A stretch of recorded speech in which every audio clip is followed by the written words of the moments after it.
Alors du coup, avant de se lancer dans le sujet, donc qui sommes-nous? Donc je commence. Donc l'amie Stéphanie, ça fait 1 an que je suis chez Extia maintenant en tant que chef de projet et je suis attachée à l'agence de Lyon. Voilà. Bonjour à tous, donc moi c'est Nicolas. Ça fait 3 ans que je suis chez Extia en tant que consultant, chef de projet slash product owner pour Extia. Et je suis super content de vous présenter ce meet-up aujourd'hui. Donc maintenant, on voulait d'abord vous expliquer pourquoi on a choisi ce sujet-là.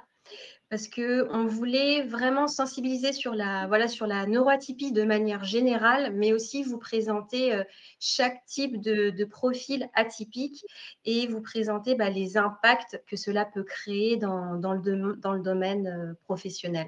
Voilà. Donc, le but vraiment là, c'est de vous proposer de comprendre la neuroatypie et de favoriser l'inclusivité et la bienveillance.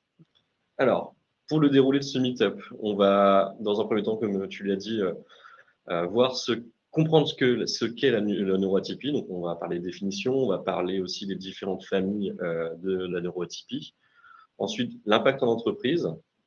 Nous allons voir ensuite tout ce qui est dispositif et accompagnement pour les personnes neurodivergentes, enfin neuroatypiques, et ce que l'entreprise peut mettre en place pour vous. Ensuite, on fera une partie témoignage avec nos témoignages avec Stéphanie. Et ensuite, un petit moment questions-réponses avec vous.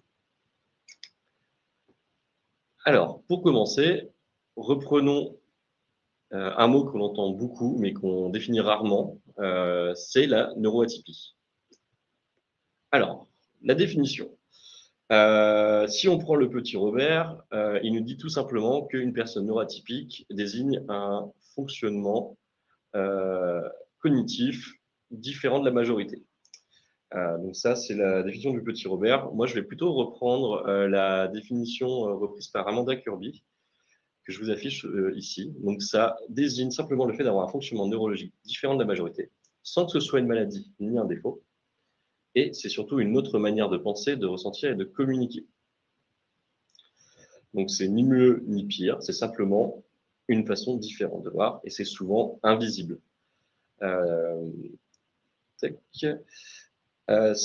Selon le type de neuroatypie, l'environnement dans sa globalité peut être handicapant. C'est ce qu'on va essayer de se voir là. Et sous ce terme-là, on va retrouver plusieurs profils dont nous allons donner les différentes définitions avec vous. Alors, dans un premier temps, la première famille, on peut retrouver les personnes ayant des troubles de déficit de l'attention avec ou sans hyperactivité. Donc, en fait, c'est un trouble neurodéveloppemental qui impacte l'attention, l'impulsivité, l'agitation interne et tout ce qui va être aussi gestion de l'énergie en soi. Pour cela, on retrouve en tant que personne TDAH, notamment connue Billie Eilish, qui est une chanteuse connue internationalement. Elle a d'autres troubles, mais en tout cas, c'est ce qu'il a défini le plus aujourd'hui. Ensuite, nous avons les troubles du spectre de l'autisme. Donc, ce sont tout ce qui va être un impact sur les différences de la communication sociale, dans le comportement, le traitement sensoriel et la façon de penser. En personnalité connue, on retrouve notamment Anthony Hopkins, l'acteur de Hannibal et de Le Silence des agneaux, qui a fait son coming out avec son TSA en 2018, qui a été diagnostiqué hyper tard et c'est ce qui lui a permis de mieux comprendre comment il fonctionnait et ça a apparemment eu un impact sur sa façon de réaliser les films qu'il réalise aujourd'hui. Ensuite, nous avons les troubles 10. Donc, c'est tous les troubles liés à certains apprentissages, donc tout ce qui va être dyspraxie, dysorthographie, dyslexie et autres. Comme personnage célèbre ayant des troubles 10, nous retrouvons Albert Einstein. Je pense qu'on ne le présente plus, tout le monde aujourd'hui le connaît. Qui a eu un parcours scolaire chaotique du SA, mais qui pourtant a eu un impact dans le monde de la physique vraiment important. Ensuite, nous allons retrouver l'ensemble des troubles psychiques à composante cognitive. Alors, ce sont des troubles qui affectent l'attention, la mémoire, l'émotion ou tout ce qui va être lié à la charge mentale. Donc, on retrouve notamment tout ce qui est TOC, troubles de l'anxiété. On peut aussi parler de bipolarité et tout ce qui va être aussi stress post-traumatique. Trouble de spectre post-traumatique, pardon. Alors, une personne qui représente beaucoup, je trouve, ces troubles-là récemment, c'est Pedro Pascal qui souffre de troubles anxieux et on le voit pas mal sur les tapis rouges, sur les présentations où il a ses propres systèmes pour vaincre cette anxiété sociale. C'est super impressionnant à regarder parce que on voit qu'il est très mal à l'aise parfois et d'un coup, paf, il revient, il a retrouvé son système et c'est plutôt intéressant. Et enfin, on va retrouver les profils cognitifs spécifiques, donc tout ce qui va être HPI, HPE, hypersensible. Alors HPI pour haut potentiel intellectuel et HPE pour haut potentiel émotionnel. Donc eux, ce sont des différences naturelles au niveau de la pensée, de la sensibilité, aussi de la créativité. Et en personne connue en France, on peut mettre en avant Fabien Olicard, qui est un youtubeur mentaliste qui fait des super vidéos, notamment sur tout ce qui est lié au cognitif, le cerveau, l'apprentissage, le mentalisme, l'hypnose et autres. Maintenant qu'on a posé les bases, on va pouvoir voir les différents clichés qu'on peut avoir sur la neuroatypie. Oui. Donc, il y a beaucoup d'idées reçues et donc là, on en a une première. Donc, la neurodivergence est une mode et il y a de plus en plus de diagnostics. Donc, non, ce n'est pas une mode parce que la neurodivergence existe depuis toujours. Seulement, aujourd'hui, elle est mieux comprise et les diagnostics sont plus accessibles et donc forcément, il y a plus de visibilité. Ensuite, deuxième idée reçue, on peut guérir de la neurodivergence. Alors, la neurodivergence n'est pas une maladie, donc on ne peut pas en guérir. Voilà, donc on peut l'accompagner, mais on ne peut pas en guérir. Troisième idée reçue, les neurodivergents ne peuvent pas exercer certains métiers. Alors, la neurodivergence n'est pas un problème de compétence. Voilà, c'est juste un système cognitif qui est différent, comme l'a expliqué Nicolas un petit peu plus tôt. Et dernière idée reçue, les neurodivergents ne sont pas stables et responsables. Donc là, c'est voilà, ça aussi, on va casser tout ça. Donc, la neurodivergence n'empêche ni la stabilité ni la responsabilité. Et d'ailleurs, enfin, bien au contraire, il y a beaucoup de neurodivergents qui créent des systèmes d'adaptation et d'organisation. Et du coup, c'est ce qui les rend fiables et engagés dans leur mission. Donc voilà. Maintenant, on peut voir les impacts en entreprise. Oui, parce qu'on va voir ensemble comment ces profils-là vivent le monde du travail et comment le travail peut avoir parfois leur compliquer la vie. Hop. Alors, dans ces impacts, on va retrouver 4 domaines où la neuroatypie influence des grandes dimensions du travail. Donc, la dimension et le domaine relationnel. Donc, on va parler d'interaction, de façon de communiquer, de travail en équipe, la gestion émotionnelle. Ensuite, la partie environnementale, donc la gestion de l'espace de travail, le bruit, la lumière, les interactions sensorielles en général et aussi les horaires de travail. Pour le domaine organisationnel, donc la gestion du temps, la priorisation, tout ce qui est lié à la mémoire de travail et à la productivité, à sa façon de travailler. Et enfin, le domaine personnel.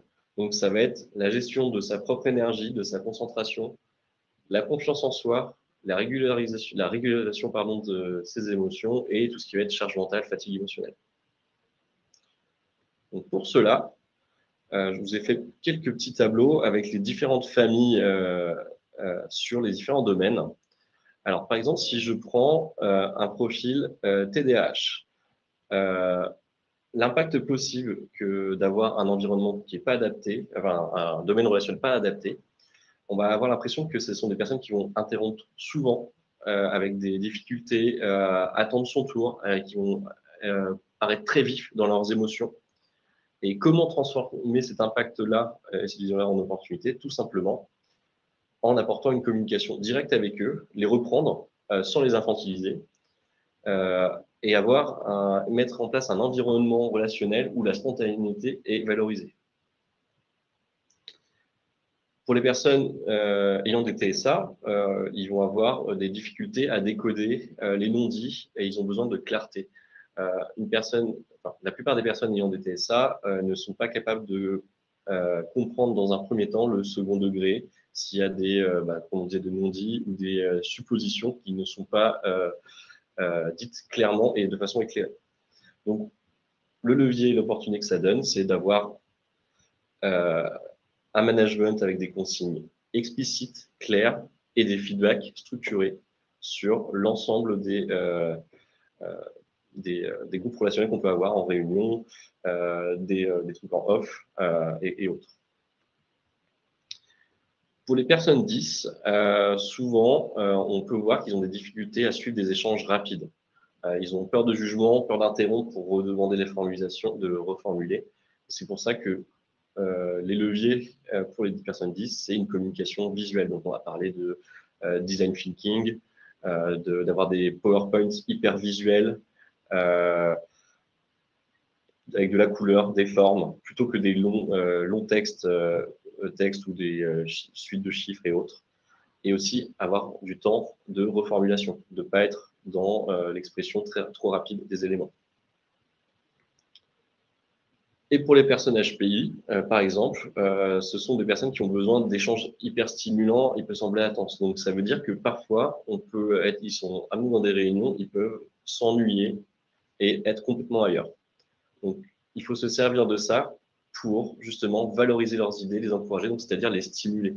Donc, leur faire prendre la parole, leur faire préparer des choses à l'avance, et d'être un peu dans l'innovation dans le domaine relationnel.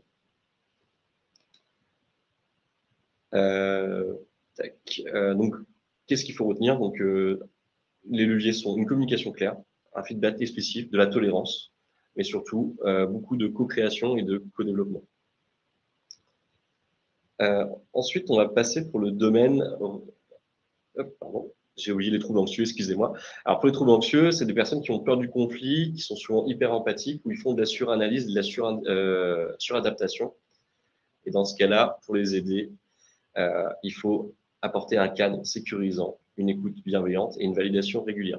Mais pareil, tout ça ne veut pas dire infantiliser la personne. C'est juste faire un petit check, des fois un petit check visuel, dire est-ce que c'est bon pour toi, est-ce que tu as besoin de clarté, et avoir un cadre relationnel hyper serein.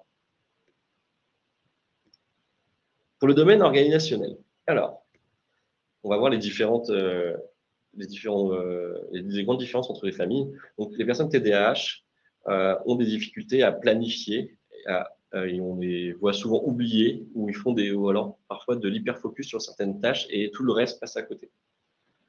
Donc là, en termes d'outils ou de leviers, on peut utiliser des méthodes visuelles comme Kanban ou Pomodoro, qui permet en fait à ces personnes-là de se focus sur une tâche à la fois, dans un cadre donné, en cadre temporel ou en termes de tâches, tout simplement. Et ensuite, avoir des tâches hyper variées. Pas voir des choses hyper chronophages ou industrialisées, où on a le même produit, travailler sur le même produit ou le même type de développement en permanence.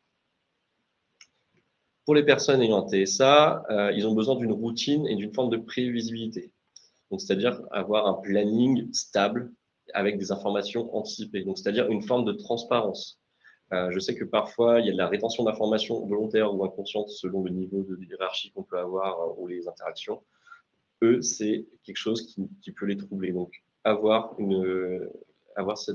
donner la possibilité d'anticiper certaines choses, ça va les détendre, les aider à travailler au mieux sur ces aspects-là. Pour les personnes ayant des troubles 10, pareil, une charge cognitive élevée face à la lecture ou à l'écriture.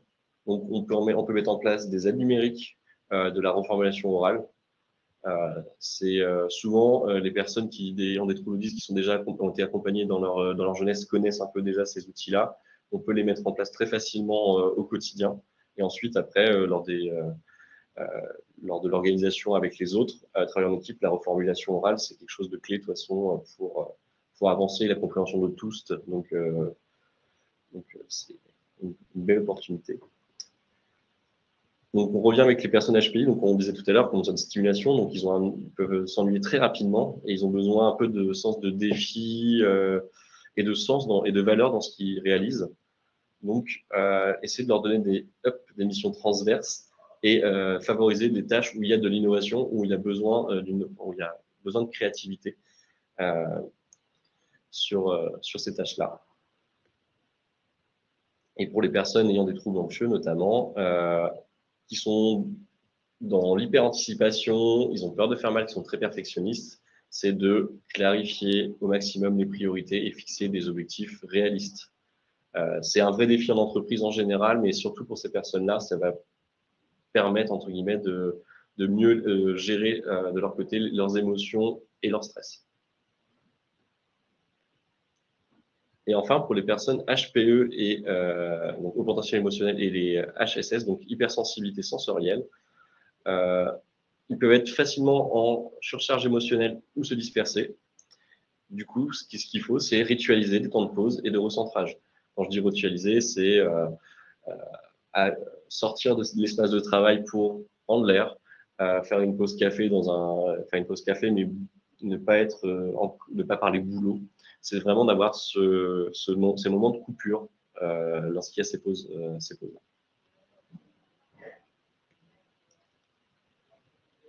Pour le domaine environnemental, l'environnement physique a un rôle vraiment crucial, notamment pour les personnes TSA, qui sont une forme d'hypersensibilité aux sons, aux odeurs et aux lumières.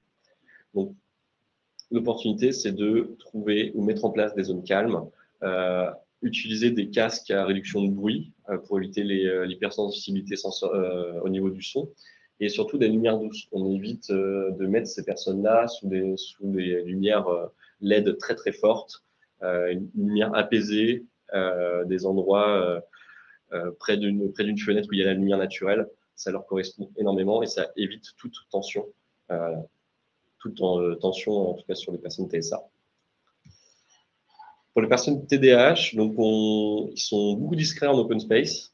Donc, soit les mettre autour de Marguerite avec des espaces légèrement fermés dans un open space, ou alors des bureaux isolés, ou alors leur permettre d'avoir accès à des bulles de travail et de mieux gérer le télétravail de façon partielle pour qu'ils aient un espace de travail sur place en agence, mais aussi chez eux, qu'ils aient aménagé un espace de télétravail où ils se sentent bien et surtout où il y a très peu de distractions.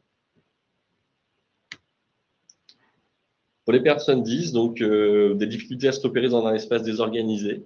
On voit parfois des grands open space très mal organisés pour que ça fasse un peu design, etc. Eux, ça les trouble un peu.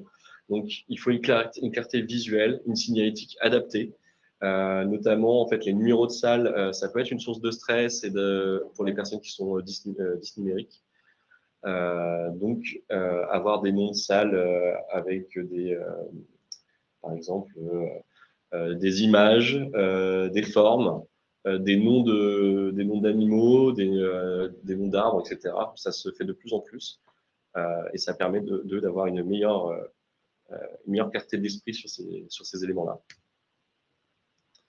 Pour les personnes HPI, HPE, donc hypersensibilité émotionnelle et sensorielle aussi, donc ça rejoint un peu avec le TSA, donc avoir un environnement apaisé avec une esthétique soignée. Ça veut dire quoi? Ça veut dire on est des espaces où l'environnement de travail est pas forcément que studieuse, mais ayant beaucoup de positivité.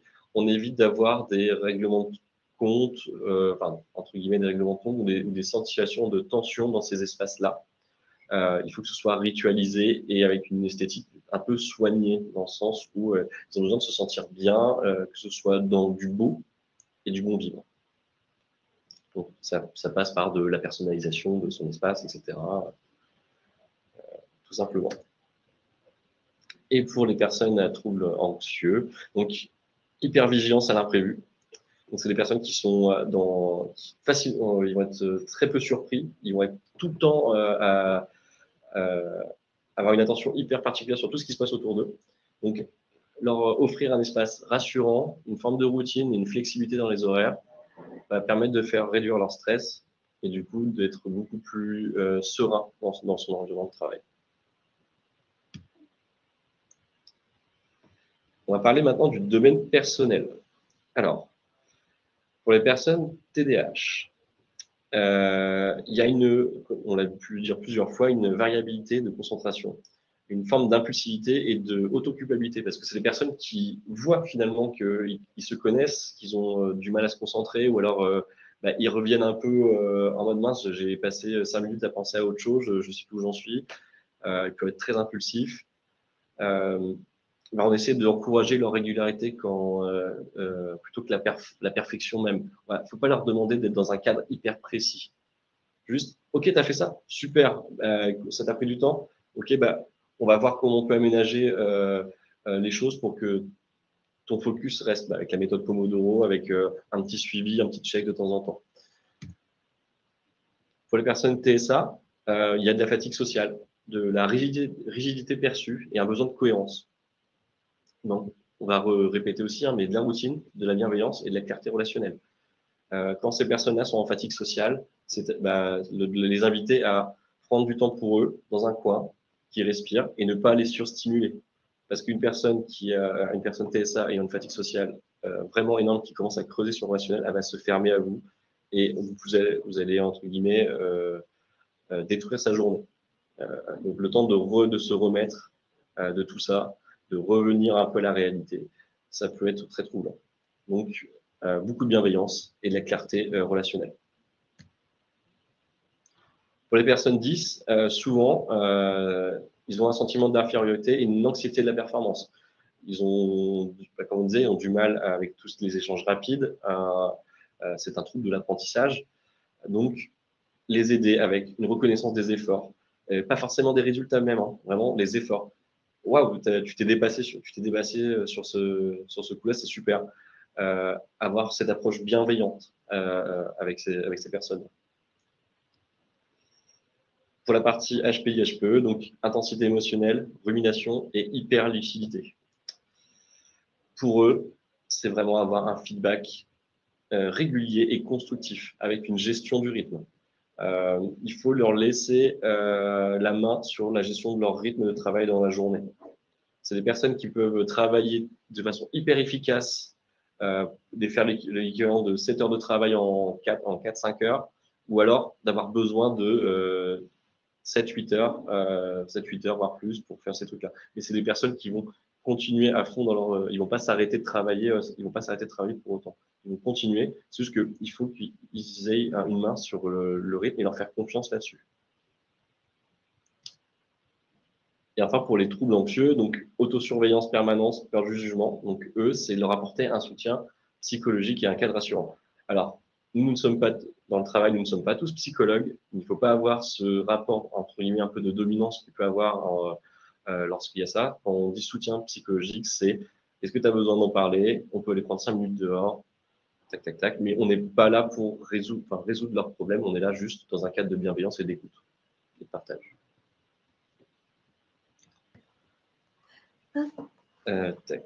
Maintenant, on va pouvoir voir les outils concrets qui permettent d'accompagner ces profils et faciliter leur quotidien. C'est pour ça que je te passe la main. Merci.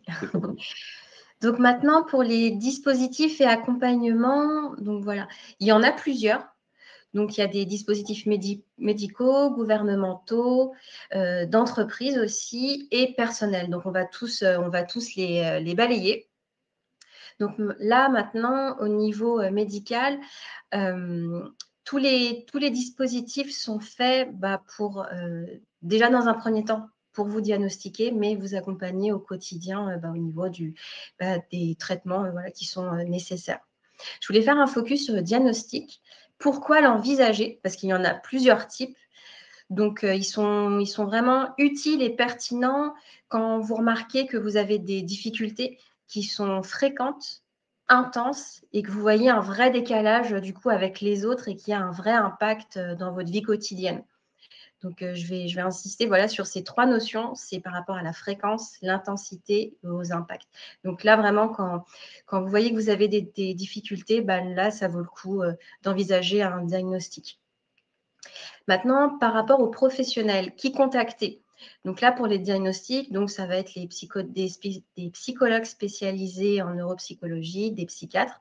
Et après, au niveau du quotidien, ça peut être tout type de personnes comme des orthophonistes, ou vous pouvez aller dans un centre ressources autisme ou un centre de référence des troubles d'apprentissage. Enfin, voilà, ça peut être tout type de professionnels de santé.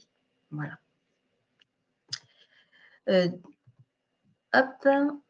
Donc ensuite, pour les dispositifs et accompagnements gouvernementaux, donc il y a une première partie qui est autour des reconnaissances officielles. Donc là, il y a la MDPH, donc la Maison départementale des personnes handicapées. C'est vraiment le point d'entrée pour toutes les démarches. Donc ça va être la RQTH, les orientations professionnelles, les aides matérielles, etc. Si on fait un focus sur la RQTH, parce que voilà, là, ça concerne notre sujet professionnel, donc c'est la reconnaissance de la qualité de travailleur handicapé.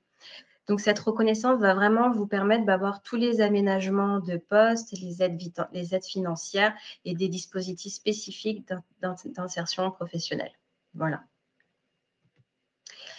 Ensuite, pour les accompagnements spécifiques et individualisés, donc il peut y avoir aussi des coachings, ou des accompagnements spécifiques financés par l'AGFIP. Et il y a aussi des aides à l'emploi. Voilà.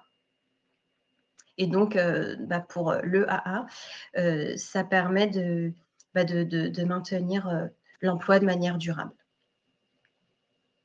Si on passe maintenant au niveau entreprise, et surtout du côté Extia dans un premier temps, depuis 2017, Extia met en place une politique handicap.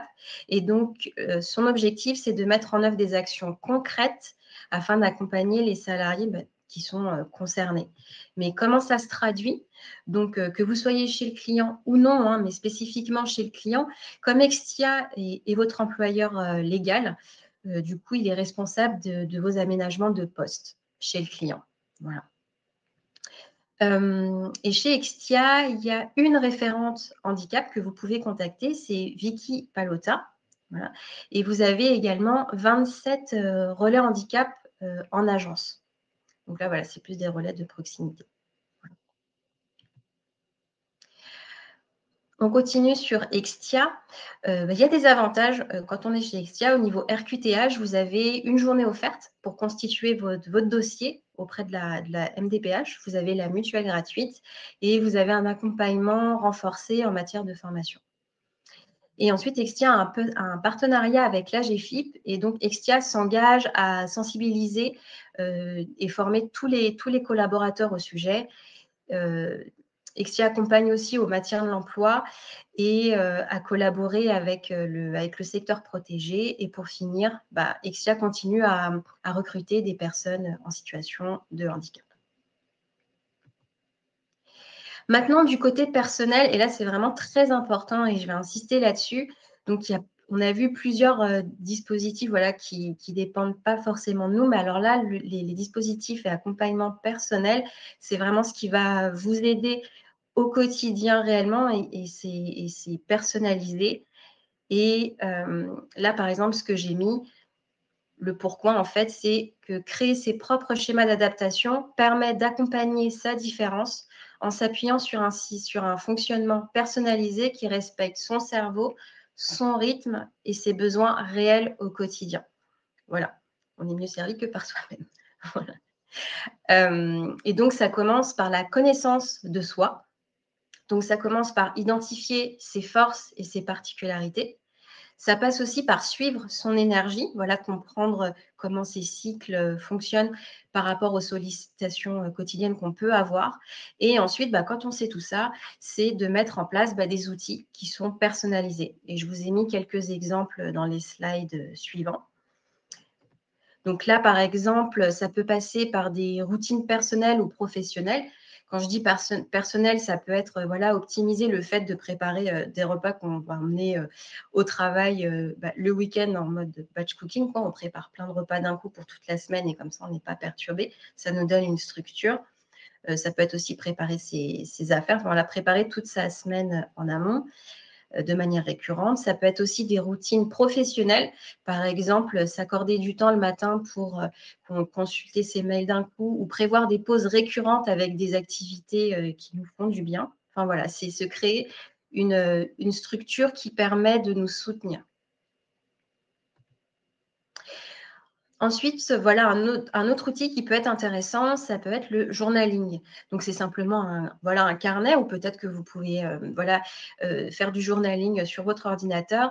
Mais voilà, c'est une manière d'écrire. Donc, ça peut être d'écrire vos pensées, voilà, tout ce qui vous passe par la tête. Je pense au TDAH.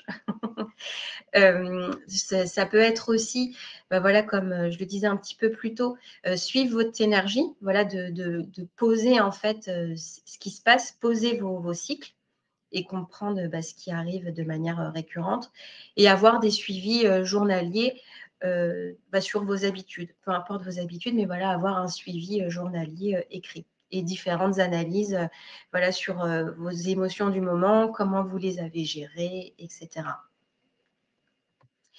Ça peut être aussi des cartes tips, par exemple, ça peut être des cartes que vous imprimez qui peuvent vous aider à gérer, par exemple, des surcharges sensorielles. Parce que souvent, quand on est en surcharge, ça peut arriver qu'on ne sache pas quoi faire. Et donc, ces petites cartes-là à avoir tout le temps sur soi, ça peut aider. Ça peut aussi être des cartes autour de la gestion émotionnelle. Ça peut être aussi des cartes de mémorisation ou des procédures voilà, de tâches que vous devez faire de manière récurrente dans la journée ou dans la semaine. Ou ça peut être aussi votre dopamine menu. Par exemple, référencer ce qui vous fait du bien voilà, de manière générale. Comme ça, dès que vous avez un doute, vous consultez vos cartes et tout est là. Ensuite, d'autres outils qui sont intéressants, c'est à mettre en place et à personnaliser. Donc, ça va être la méditation et la respiration. Donc là, j'ai mis quelques exemples. Par exemple, le body scan pour vraiment se reconnecter à son corps. C'est de se poser la question, est-ce que je me sens bien voilà, au niveau du cou, etc. Donc, ça s'appelle le body scan. Il y a aussi des exercices de visualisation qu'on peut mettre en place.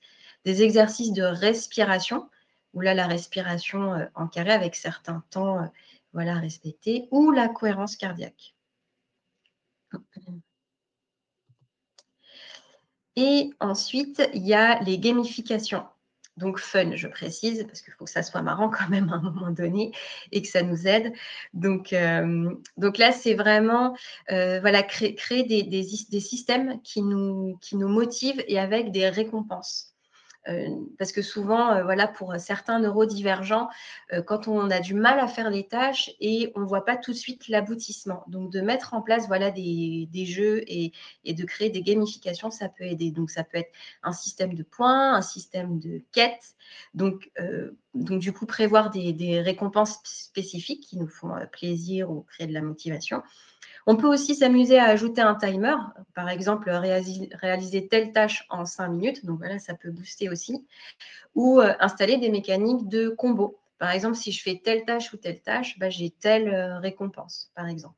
Alors que si je les avais fait de manière indépendante à des moments différents dans la semaine, on n'aurait pas eu les mêmes récompenses. Enfin, voilà, de rendre un petit peu la chose, c'est personnalisé à soi. Et puis, voilà, il faut aussi, même si on a des difficultés, il faut ajouter un petit peu de fun là-dedans. Maintenant, donc on a fait la connaissance de soi et maintenant, comment on adapte aussi l'environnement de travail à son niveau.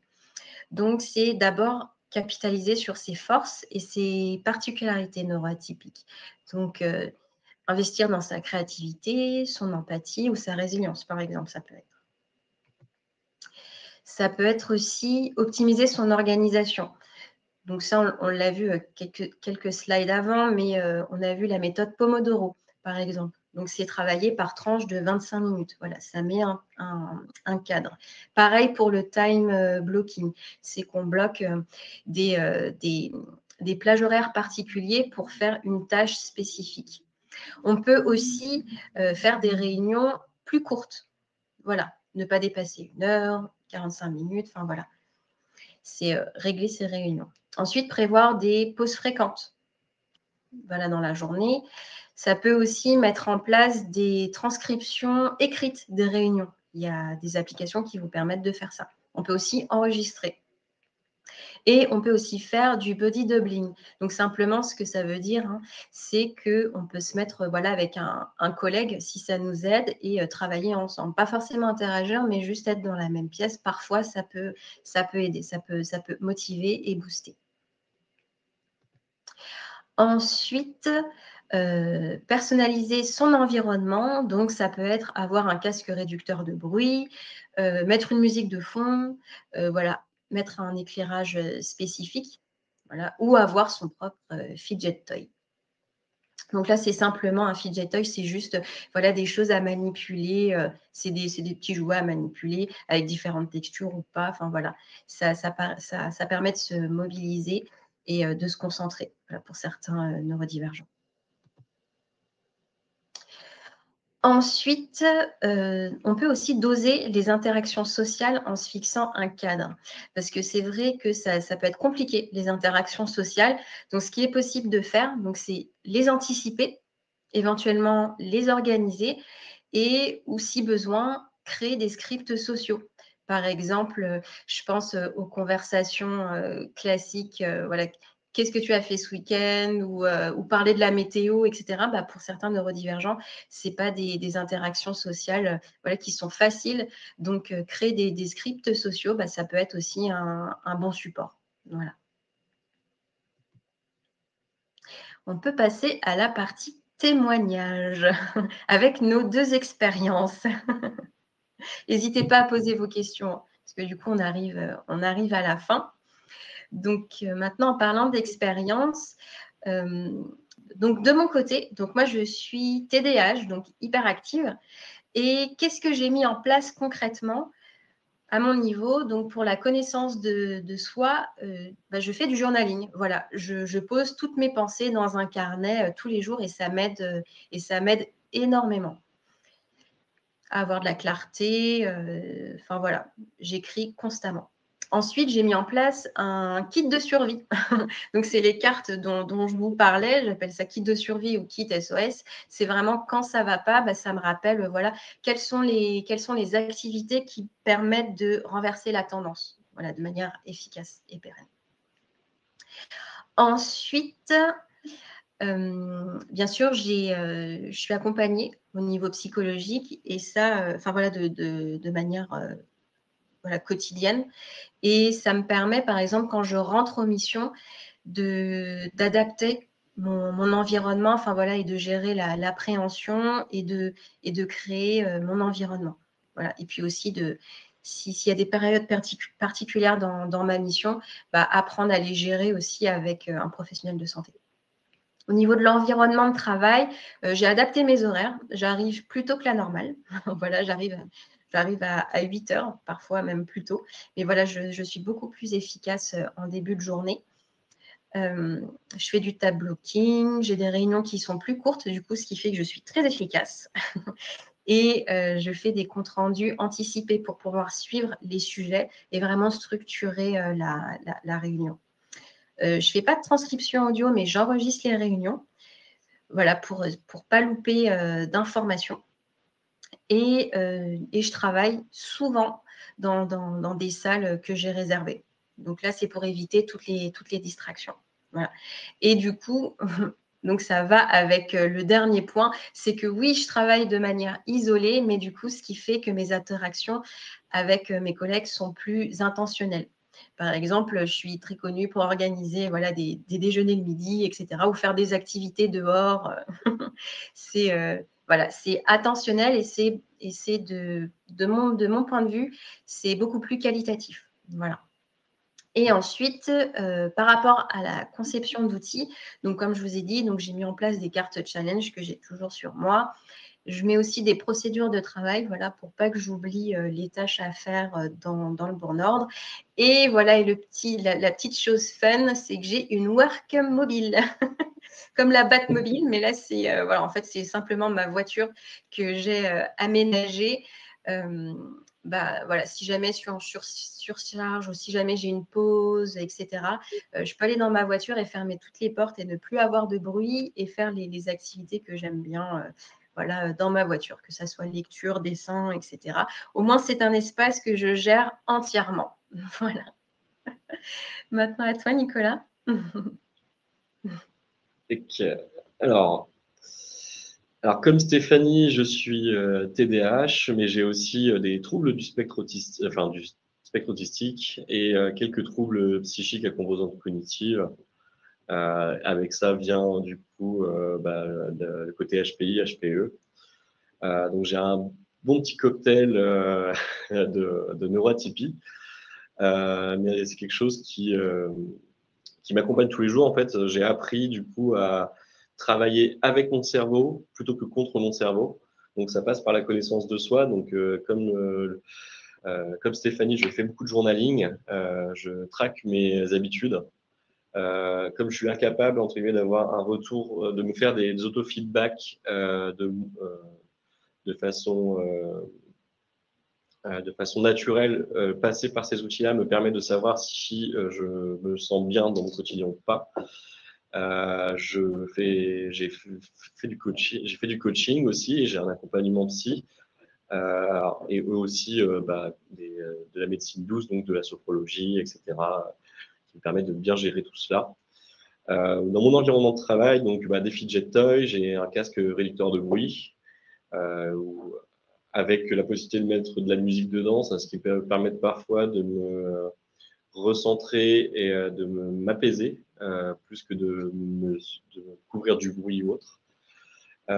J'ai de la chance d'être chef de projet, d'animer un collectif. Donc, en fait, j'ai mis en place un cadre de bienveillance avec mon équipe. Donc, c'est-à-dire parler en son nom, d'essayer d'avoir de la communication non violente, de l'ouverture d'esprit sur ce que les gens peuvent ressentir, etc.